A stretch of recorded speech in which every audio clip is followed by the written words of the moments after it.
सुबह उठिए, उठते ही पहला काम स्नान होना चाहिए, बाकी सब काम बाद में। पहले स्नान करिए। स्नान के बाद अपने घर में, सबके घर में ठाकुर जी की एक सुंदर सी विग्रह होनी चाहिए, मूर्ति होनी चाहिए। अगर आप राम जी से प्रेम करते हो तो राम दरबार रखो, आप भगवान भोलेनाथ को भजते हो तो शिवलिंग रखो, आप राधा माधव से प्रेम करते हो तो युगल सरकार रखो, पर मूर्ति घर में अवश्य होनी चाहिए, क्योंकि मूर्ति होगी तभी आपका उस मूर्ति से प्रेम जगेगा। प्रेम जगाने के लिए एक आकार का होना जरूरी है। अब मैं आपसे कहूं कोई फलाना फलाना कोई बिंदु, कोई निराकार है, करो उससे प्रेम, तो कहां से प्रेम करोगे उससे? प्रेम करने के लिए तो दो आंख वाला, दो कान वाला, दो हाथ वाला एक आकार चाहिए, जिस आकार से आप अपना मन लगा सको। तो घर में मूर्ति रखिए। और फिर मूर्ति रखने से भी काम नहीं चलेगा। कई लोग हैं देखें, घर में मूर्ति तो रखते हैं पर उनको महीना महीना भर हो जाता, ठाकुर जी के वस्त्र नहीं बदले जाते, खुद एकदम चकाचक रहेंगे, खुद के फैशन में कोई कमी नहीं आएगी। एक मैया घर ले गई, बोले आप हमारे बढ़िया एकदम भौतिक उससे देखें नजरिए से तो मैया खूब माला माल थी, खूब बढ़िया चकाचक घर था, खूब भी ऊपर से नीचे तक बढ़िया सजी धजी। तो हमारे गोपाल जी का दर्शन करो। कहा चलो मैया दर्शन कराओ। तो ले गई दर्शन कराने देखा तो बोलती है कि ये रे हमारे घर के मालिक यही है। तो मैंने कहा बड़ी अच्छी बात, पर मालिक बैठे कैसे थे? मालिक पूरे फटे कपड़ों में बैठे थे। मैं तो यहाँ की नौकरानी हूँ, ये मालिक है। मैंने कहा मैया पहली बार देखा नौकरानी डायमंड के कंगन पहने बैठी है और जो मालिक है वो फटे कपड़ों में बैठा हुआ है। केवल कहने से थोड़ी प्यार दर्शाते हो आप, आपको स्वयं करके भी तो दिखाना पड़ेगा कि आपका ठाकुर जी से इतना स्नेह है, इतना प्रेम है कि आप उनके लिए ही सब कुछ करते हो। क्या खाएंगे आज वो, क्या पहनेंगे आज वो, आज उनका क्या मन है, आज उनका कहीं घूमने का मन है। ये सब भाव जब तक पैदा नहीं होंगे तब तक मूर्ति से आपका प्रेम नहीं हुआ है।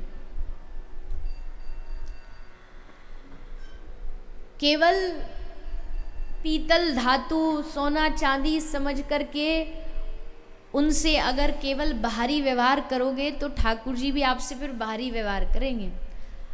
आपने सुना भगवान की मूर्ति बोलती, आप सोचोगे कैसे बोलती है, हमसे तो कभी बोली नहीं। हमसे इसलिए नहीं बोली क्योंकि आपने कभी बुलवाया नहीं। कल भी मैंने कहा था कि थोड़ा बैठ करके अपने ठाकुर जी की सेवा किया करिए, उनसे बातें किया करिए, अच्छे भले का थोड़ा पूछा करिए। तो अपने घर में मूर्ति रखें, उसकी भावपूर्ण सेवा करें। उनको वस्त्र पहना दिए, सब व्यवस्थित कर दिया, फिर उनको चंदन लगाइए, फिर अपने माथे पर भी थोड़ा चंदन लगाइए। देखो आप सब यहाँ 7 दिन कथा में चंदन लगा रहे हो, कितने सुंदर लगते हो। अपने आप को देखो शीशा में, कितने बढ़िया लगते हो। ठाकुर जी भी देखते होंगे तो बड़े प्रसन्न होते होंगे, अरे वाह। चलो अभी भीतर भक्ति नहीं आई पर कम से कम बाहर भक्त होने का नाटक ही कर ले। नाटक में पता नहीं कब भगवान रीझ जाए, न जाने कौन से गुण पर दयानिधि रीझ जाते हैं, कब उनको हमारा कौन सा नाटक अच्छा लगने लग जाए। भक्त बनता हूं मगर अधमों का हूं सरताज भी, देख कर पाखंड मेरा हंस पड़े ब्रजराज भी। मेरा पाखंड देख के ठाकुर जी भी मुस्कुरा देंगे कि देखो चंदन तो ऐसा लेप रखा है माथे पर जैसे कितना बड़ा भगत जी हो, मन में मैल लिए बैठा है। पर कोई बात नहीं, अभी बाहर से ही भक्त होने का नाटक ही करते रहो। एक दिन अपने आप ठाकुर जी कृपा करेंगे कि केवल बाहर से भक्त नहीं, हमारा दिल भी भक्त जैसा हो जाए, हमारा स्वभाव भक्त जैसा बन जाए। पर पहले बाहर से नाटक करते रहो। आपको ये बात कहने वाले बहुत कम उल्टा आपको ये कहेंगे कि अरे भक्त बनने का नाटक करता, भगत भगत कुछ नहीं। मैं कह रही हूं नाटक ही करो, शुरुआत तो नाटक से ही होती है। कोई बिरला ही होगा जो जन्म से भक्त बन के आता हो। आरंभ में सब कोशिश ही करते हैं कि चलो चंदन पहन लिया, माला पहन ली, हृदय में अभी कुछ भी नहीं है। गुरु ने कहा कि कंठी पहननी है तो पहन ली, माला चंदन लगाना तो लगा लिया। पर एक दिन ऐसा आएगा कि ये कंठी, ये तुलसी महारानी अपने आप आपके चित्त को धीरे धीरे बदल देगी, आपके मन को बदल देगी। इसलिए चंदन धारण करें, जिसको जो गुरु ने दिया है उस रूप में अब चंदन धारण करें। ये सब बातें उनके लिए जो भक्ति में आगे बढ़ना चाहते, जिनको ये है कि नहीं हमें बढ़ना ही नहीं, तो उनके लिए सब बात बेकार है। वो कहेंगे कोई अच्छा सा कुछ चुटकुला उटकुला सुना दो कथा में, एक आध भजन पे नचवा दो, बस यही सुनने के लिए आए हैं। उनको कोई लेना देना नहीं चंदन से, तुलसी से, माला से। पर जिनको सचमुच भक्ति में आगे बढ़ना, ये बातें उनके लिए। जो सचमुच चाहता है कि भैया अनेक जीवन बीत गए, ऐसे ही व्यर्थ धीरे धीरे धीरे संसार में लगे लगे, पर ये जीवन नहीं बीतना चाहिए, क्योंकि ये हाथ से चूक गया तो फिर 84 के चक्कर में घूमना पड़ेगा,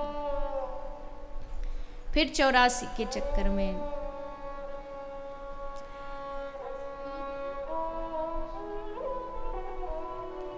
तो सुबह उठ के स्नान, फिर ठाकुर जी की पूजा, माथे पर थोड़ा चंदन लगाएं, और उसके बाद क्या करना है, उसके बाद घर में जो भी आपने भोजन प्रसादी बनाई है उसको किसको प्रसाद पवाओगे, किसको पवाएंगे? ठाकुर जी को।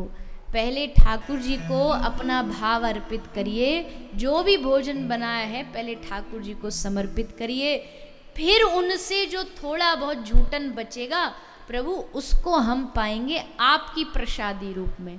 फिर देखो वो अन्न चाहे कितना भी दूषित हो, पर अगर उस अन्न को आपने ठाकुर जी को अर्पित करके अगर ग्रहण किया तो वो अन्न आपकी बुद्धि बिगाड़ नहीं सकता। इसलिए घर में प्रथम जो भोजन है वो भगवान को अर्पित करें। अब भगवान को, अब दूसरा प्रश्न ये है कि अब घर में बनाओ भी वही जो भोग लग सके। ऐसी वस्तु बनाओगे जो भोग नहीं लगेगी तो फिर उसका क्या लाभ। ऐसा अन्न बनाओ, ऐसा प्रसाद बनाओ जो भगवान को भोग लगा सको। प्याज, लहसुन, मांस इत्यादि इस सब से दूर रहो। आप सब तो खैर दूर दूर तक भी नहीं हैं, सब ठाकुर जी के भक्ति हैं आज जितने बैठे हैं। पर देखो हम सब जानते हैं कि बंगाल की धरती महाप्रभु की धरती है, पर एक वस्तु जो थोड़ी सी कहीं कहीं गड़बड़ लगती है, अब कहना तो नहीं चाहिए पर अब व्यासपीठ पे तो कहना तो पड़ेगा ही, कि एक वस्तु जो हमारे जीवन को दूषित कर रही है वो है मांसाहार। मांस, मच्छी इत्यादि खाना ये हमारे संपूर्ण जीवन को दूषित कर देता है। आप कितना भी भजन माला कर लो, कितना भी आप नाम जाप कर लो, लेकिन अगर संग संग आप ये आहार खा रहे हो तो आपकी सब भक्ति बेकार है। आंधा बाटे जेवरी और पीछे बाछा खाए। अंधा जेवरी बटता जा रहा है और पीछे एक बछड़ा बैठा बैठा उसको खाता जा रहा है। अब वैसे तो आप कहने को भजन पूजा कर रहे हो, वैसे आप सब वही गंदा आहार खा रहे हो। आपको लगता भजन काम क्यों नहीं कर रहा? भजन इसलिए काम नहीं कर रहा क्योंकि जो तुम्हारी जेब में तुम डाल रहे हो जेब फटा हुआ है, जितना डालते हो सब निकल जाता है। एक तरफ माला कर रहे हैं, एक तरफ भजन कर रहे हैं, दूसरी तरफ मदरा पी रहे हैं, शराब पी रहे हैं, मांस मच्छी खा रहे हैं, तम्बाकू खा रहे हैं। तो इससे क्या होगा? आप जो कर रहे हैं वो सब गिरता चला जाएगा, आपसे दूर होता चला जाएगा।